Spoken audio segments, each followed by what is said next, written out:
Ой. А что, говоришь, надо приступать, да? Да.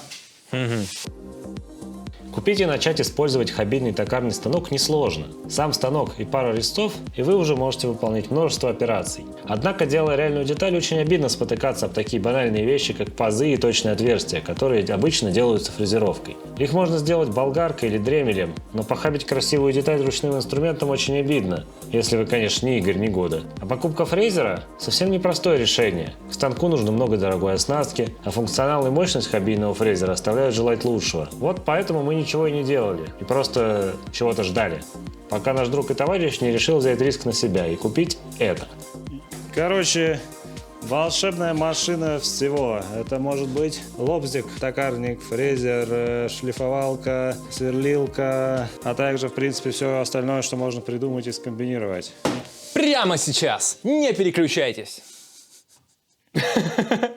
Давай, ты будешь лицом сегодня. Наш хороший друг дал нам погонять такой вот аппарат в разобранном виде. То есть это сейчас конструктор, который предстоит собирать по инструкции на китайском. Здесь написано руководство пользователя. Еще много, на самом деле, интересных фраз. Например, на коробке написано, что можно сделать Big Power Drilling Machine, Big Power Handheld Machine. В каком смысле handheld? Но если более простым языком, это очень маломощный станок, но очень многофункциональный. За его функциональность приходится расплачиваться тем, что под любую операцию нужно его пересобирать. Здесь у нас имеется моторчик с редуктором, задняя бабка, еще один переходной вал, станины, делительный диск, патрон, поворотный столик, тесочечки, звонок курьера, китайская вилка. Слушаю.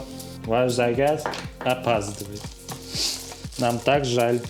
О, это обычная вилка. Мы спасены. Второй ящик.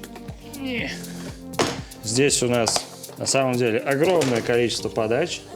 Две длинных таких подачи. Это алюминий.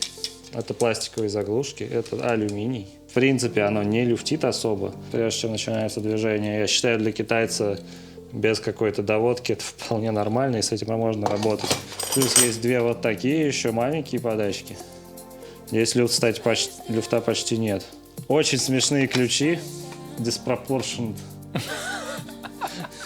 Самая мимимишная задержка, которую вы могли только себе представить. 4-кулачковый патрон.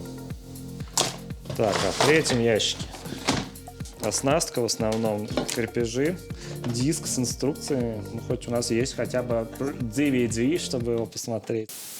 А вот и он, легендарный, крайне надежный ноутбук Dell, обладающий огромным количеством различных слотов расширения. Вы можете установить сюда карту PCMC, использовать FireWire, вставлять свои DVD-ROM. Ну, неудивительно, довольно богатый суповой набор, учитывая, что это станок 10 в одном. То есть предполагается, что им можно делать практически все, что угодно.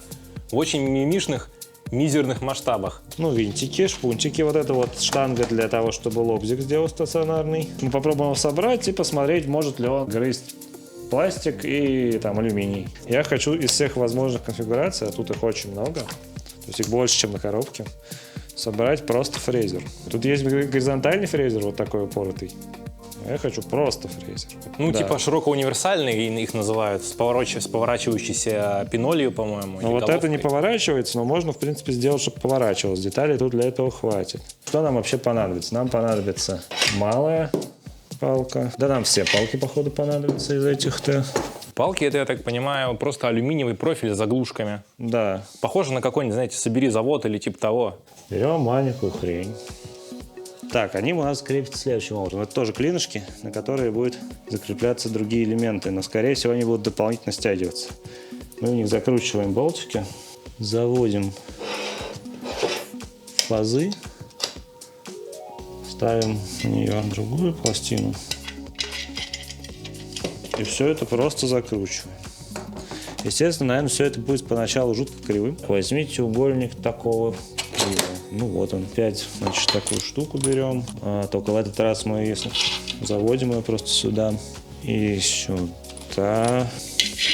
Почти как лего.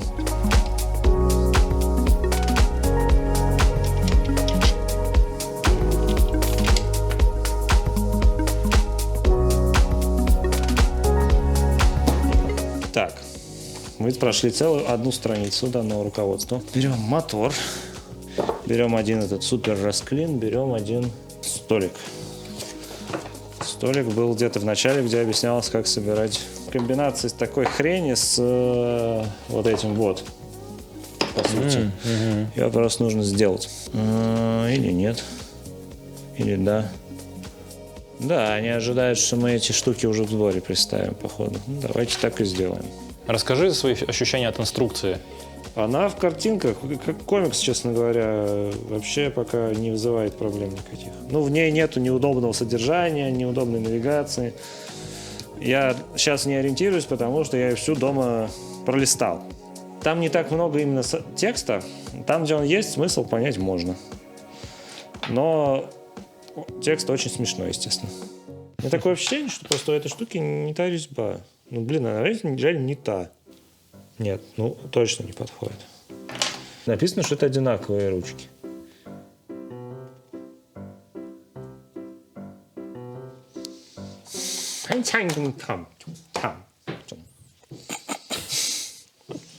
Надеюсь, это было что-то обидное. Не будем пока ломать голову над загадкой ручек. В конце концов, у нас есть токарник, и мы можем выточить другие болтики и ручки. А займемся дальше сборкой этой загадочной штуки. От нас хотят вставить 3 вот таких вот тоже клинышка с гаечками и прикрутить к ним какую-то хрень. Как мы выяснили, толстохвост он уже в столиках, и нужно столик просто раскрутить. Неприятно идет, болтается.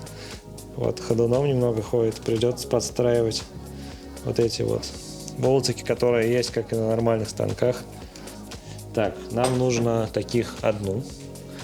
Мы используем вот этот вот хитрый клин для фиксации нашего мотора на нашей будущей вертикальной подаче. Сейчас главное не перепутать, что ручка с какой стороны, мотор с какой стороны. По идее, мы сейчас вопрос вот так задвинем. Маловато хода, кстати, что-то будет у вертикальной подачи. Да, мы вот думаем, что хорошо бы вот это использовать, но пока не понимаем, можно пока ли? Не попробуем. А так вот, интереса ради, попробуй поставить их рядом, просто горизонтально, понять, на одном и том же уровне ли будет мотор или нет. Ну, вообще, почти.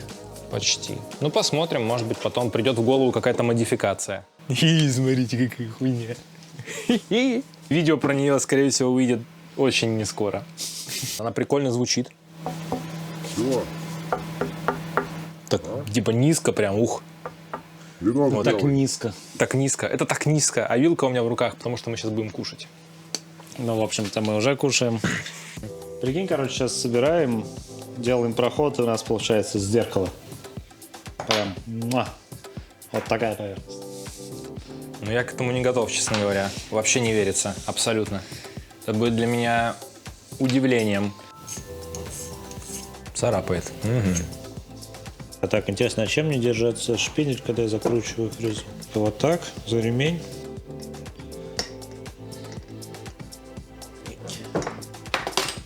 Так, ну мы, в общем-то, на самом деле уже почти на финише. Нам осталось собрать все воедино. И каким-то образом еще к столу его приделать, потому что кажется, что у нас нет станины в наличии. Похоже на маленький-маленький фрезер, типа, такой смешной. Сейчас он как отфрезерует все наши ожидания. Интрига-то такая, мы же вообще не знаем, чего ожидать. Еще ни разу не собирался именно у этого набора, именно фрезерный его конфиг. Вот бывают плохие китайские инструкции, когда реально типа там какой-то скан распечатки. И что конкретно тебе понравилось? Ну-ка покажи. Ну вот эта штука, она очень сложной формы. Не со всех сторон разная, очень важно правильно ее вставить. И у них есть вот всякие такие штуки, и здесь вот отмечается, типа, обратите внимание, пожалуйста, не перепутайте, вставляйте вот так вот. Действительно. Вообще верстка менюшки довольно европейская, как будто они, знаешь, потратились. Ну, потратились на дизайнера, не знаю, на полиграфию.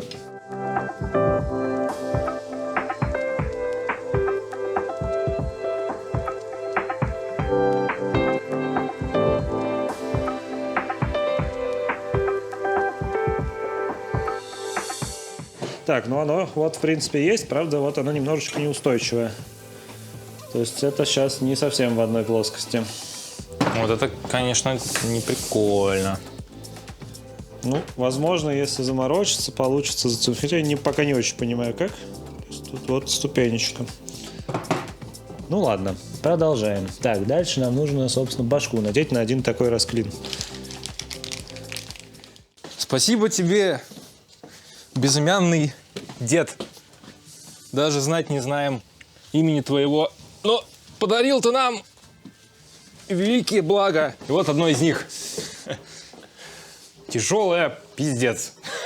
Это ее работа. Это ее работа. Да, и что ты с ней делать надумал? Я думаю использовать ее, чтобы по ее плоскости что-нибудь выставить хоть немного. Ну, кстати, да, она же поверенная, плюс-минус, уж точно более поверенная, чем все остальное.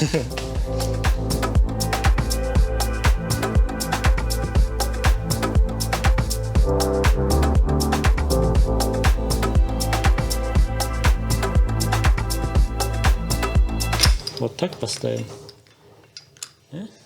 О, как ты придумал. Только пыль надо было сдуть. Ну да ладно, я думаю, нам тут микронная точность не Да нужна. уж определенно.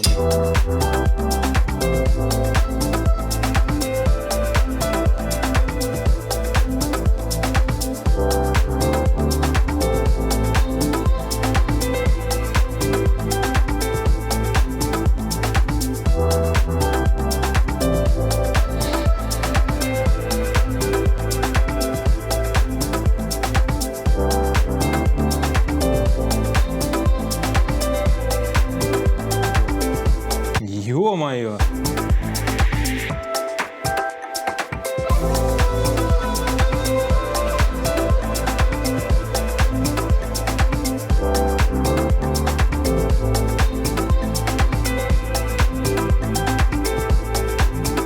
Мы сделали наш станок немного неправильной формы, чтобы закрепить его. Давай смелее. Не-не-не, вот с этой стороны, чтобы было удобно работать. Так, ну, стерди. Я думаю, этого будет достаточно.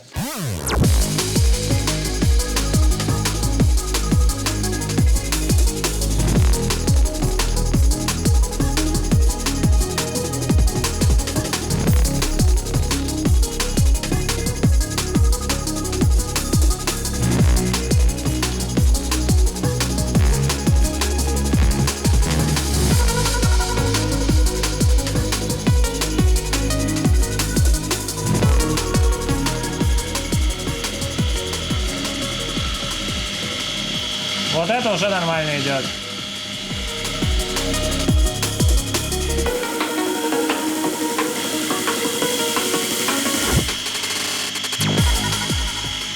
А можно я попробую сейчас в бок чуть-чуть уйти сам? Это туговатое, но попробуй. Ну, оно идет. Это прям видно. Я человек сервомотор. Быть автоподачей очень скучно. А если посмелее?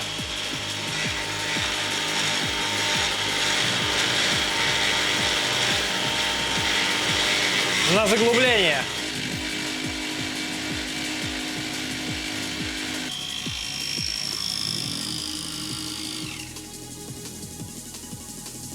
Ну что ж, доставай, давай качество поверхности смотреть.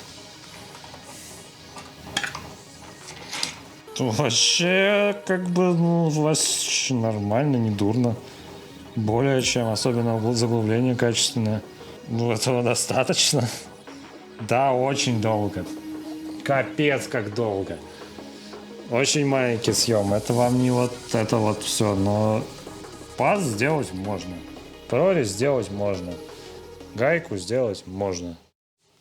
Мы получили вот такую вот тестовую хренотень. Мы попробовали заходить сбоку. В итоге мы могли позволить себе заглубиться примерно на 0,8 миллиметров. Комфортно более-менее. Я Ну, думаю, почти на миллиметр типа можно зайти. Я думаю, миллиметр он потянет. Заглубления особо нет, а на поверхность, ну, она, конечно, не зеркало, но вполне приличная, без каких-то задиров. Вот если идти на заглубление, то лунка вообще красивая, прям хорошая. Горизонтальную подачу крутить, ну, типа вот, неудобно, лучше бы маховик, конечно, побольше, но это можно делать, типа вот, приноровившись перехватами Кое-как. А давай попробуем лимбы, кстати, проверить. Не хочешь? Интересно ради. Давай попробуем. Правда, если честно, я вообще не верю в них. Так, ну вот ты коснулся. У меня тут сейчас 0,6 показывает. Значит, надо... 2,6. 2,6. Раз оборот. Тут один оборот, 1 миллиметр. Удобно.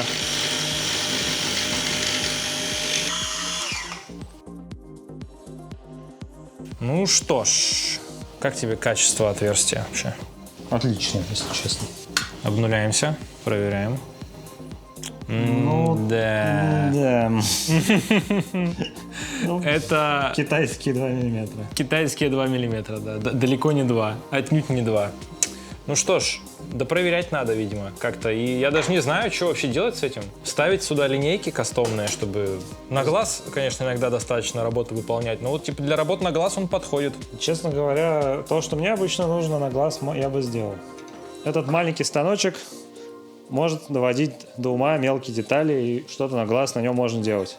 Собирается он при этом, если знать, что делаешь, наверное, быстрее. То есть мы сейчас около часа с ним развлекались по инструкции. Если ты уже помнишь все наизусть, то, наверное, можно собрать за 15 минут любую нужную конфигурацию, за вычетом того, что для того, чтобы все было ровно, нужно потратить какое-то время на ее отладку, и это мы пока даже не знаем, сколько должно занимать времени. У нас получилось достичь вполне приличных результатов по алюминию. Это означает, что при помощи этого станка, одного только его пересобирая из одного в другое, выфрезеровать 2D-шное что-то, какую-то фигуру, правда, это будет очень мучительно медленно. При этом, я думаю, по дереву можно быстро ездить.